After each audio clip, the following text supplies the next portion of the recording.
Bulletin में सबसे पहले आपको बताएं, वफाकी हुकूमत ने ऑडियो लीक्स पर जस्टिस काजी फायजीसा की सरबराही में 3 रुकनी कमीशन तश्कील दे दिया है। इस्लामाबाद और बलूचिस्तान हाई कोर्ट्स के chief justice audio leaks commission के मेंबर होंगे। और आपको ये भी बताएं कि कमीशन के 2 आवर्स के मुताबिक कमीशन साबिक वज़ीर आला पंजाब और हाजिर सर्विस जज सुप्रीम कोर्ट की ऑडियो लीक की तहकीकात करेगा। साबिक वज़ीर आला पंजाब और वकील की सुप्रीम कोर्ट के बेंच के सामने मुकदमा मुकर्रर करने की ऑडियो लीक की भी तहकीकात होंगी। वफाकी वज़ीर कानून आज़म नज़ीर तारड़ ने जियो न्यूज़ से गुफ्तगू में कहा कि कमीशन की तश्कील में चीफ जस्टिस की राय शामिल नहीं है, क्योंकि ये कमीशन जिन मामलात की तहकीकात करेगा उनमें चीफ जस्टिस का मामला भी शामिल है।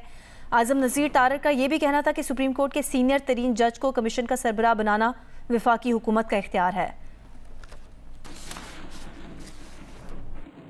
कमीशन को कॉन्स्टिट्यूट करने का इख्तियार है, ये वफाकी हुकूमत का है। जो सीनियर मोस्ट अवेलेबल जजेस और चीफ जस्टिस थे उन पे मुश्तमिल ये कमीशन बनाया है। चीफ जस्टिस साहब की राय शामिल की गई है इस तमाम तर मामले में? बिल्कुल नहीं है, मैंने बड़ी वजाहत से अर्ज की है। इसलिए नहीं है कि जो मामला है वो जो गुफ्तगू है वो उनके इर्द गिर्द भी घूमती है, उनसे मुतलका भी है। तो देखिए, जब ऐसी सूरत हाल हो तो फिर उनसे उनकी राय कैसे ली जा सकती है इस मामले में। जस्टिस काजी फायजीसा ने आमादगी का इजहार कर दिया जी। ये कैबिनेट डिवीजन और अटॉर्नी जनरल ऑफिस में उनके जिम्मे ये किया गया था कि वो उनसे कंसेंट वैसे मैं आपको अंडर द लॉ बताऊं, कंसेंट इस तरह से जरूरी नहीं है। फेडरल गवर्नमेंट का ये इख्तियार है, हुकूमत का ये इख्तियार है कि वो कमीशन कॉन्स्टिट्यूट करे।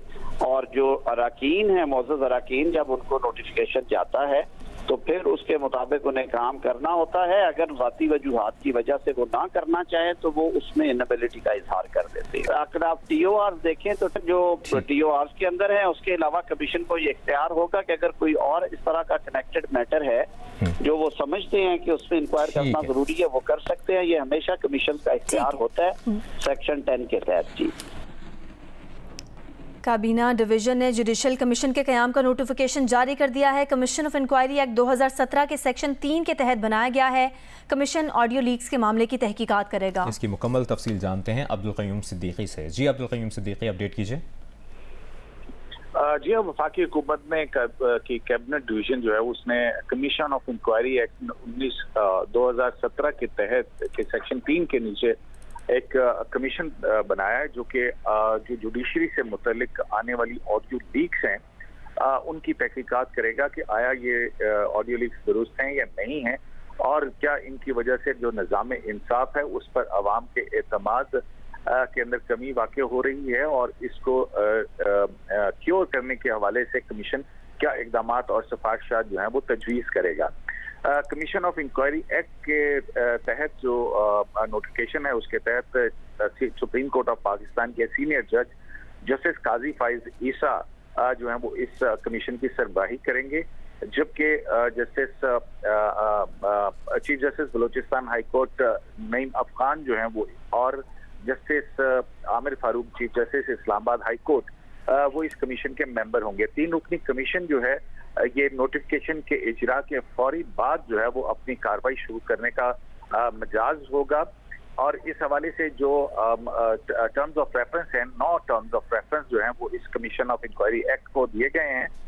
उन टर्म्स ऑफ रेफरेंसेस के मुताबिक जो ऑडियो लीक्स आई हैं हालिया दिनों में, एक सुप्रीम कोर्ट के मौजूदा जज, सिटिंग जज जस्टिस मुजाहिद नकवी और साबिक जो वज़ीर आला पंजाब हैं चौधरी परवेज इलाही और उनकी एक वकील के साथ कन्वर्सेशन, और फिर उसके अलावा जो चीफ जस्टिस पाकिस्तान है उनकी सास और उनकी दोस्त के माबैन होने वाली ऑडियो लीक, और इसी तरह से ख्वाजा तारिक रहीम और साबिक चीफ जस्टिस साकिब निसार के हवाले से आने वाली ऑडियो लीक्स, और ख्वाजा तारिक रहीम और सहाफ़ी के हवाले से आने वाली ऑडियो लीक भी इसके अंदर इसके TORs के अंदर शामिल हैं। जी ठीक है, बहुत शुक्रिया अब्दुल क़य्यूम सिद्दीकी तफसील के लिए।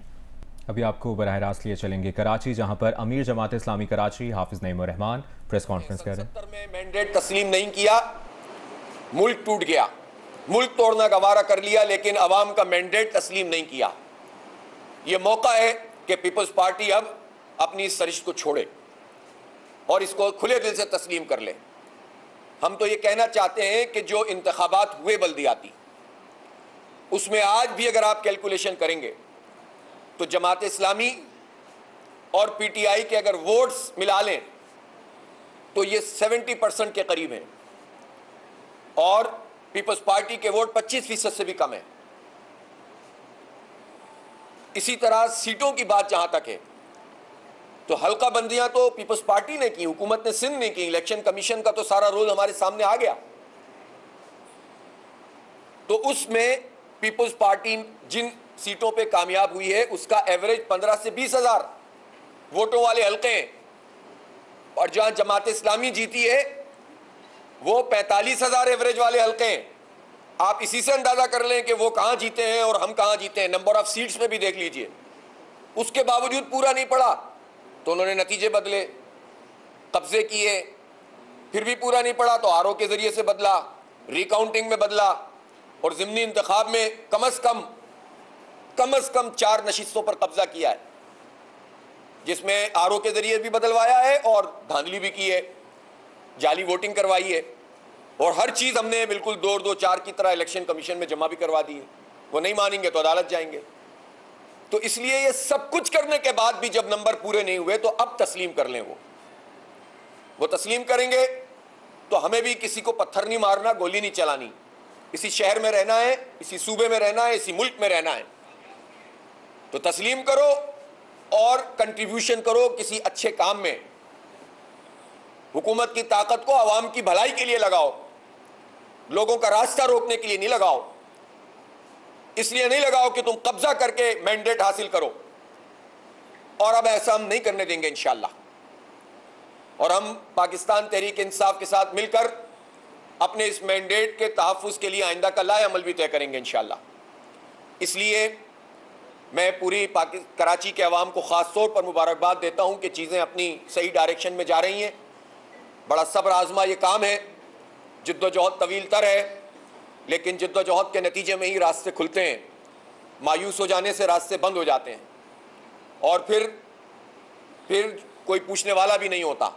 इसलिए जमात इस्लामी हर तरह के हालात को फेस कर रही है और इंशाअल्लाह अवाम ने जो मैंडेट हमें दिया है उसका तहफ़्फ़ुज़ भी और उसके मुताबिक इंशाअल्लाह डेवलपमेंट भी करेंगे। लोग हमसे सवाल करते हैं और हो सकता है कि आपके सवाल आज भी मौजूद हों कि इन हालात में अगर आप कामयाब हो जाएंगे तो फंड्स कैसे आएंगे, फला कैसे होगा। मैं एक मरतबा फिर ये कहना चाहता हूँ कि हमारा कराची के अवाम से ये वादा था इलेक्शन से पहले भी कि अपने इख्तियार से ज़्यादा काम करेंगे और बाकी इख्तियार, कानूनी इख्तियार, आइनी इख्तियार छीन कर लेंगे इंशाअल्लाह ताला। अपना कराची में हाफिज़ नेमुर रहमान न्यूज़ कॉन्फ्रेंस कर रहे हैं। दूसरी जानिब वफाकी वज़ीर मज़हबी उमूर सेनेटर तलहा महमूद इस्लामाबाद में न्यूज़ कॉन्फ्रेंस कर रहे हैं।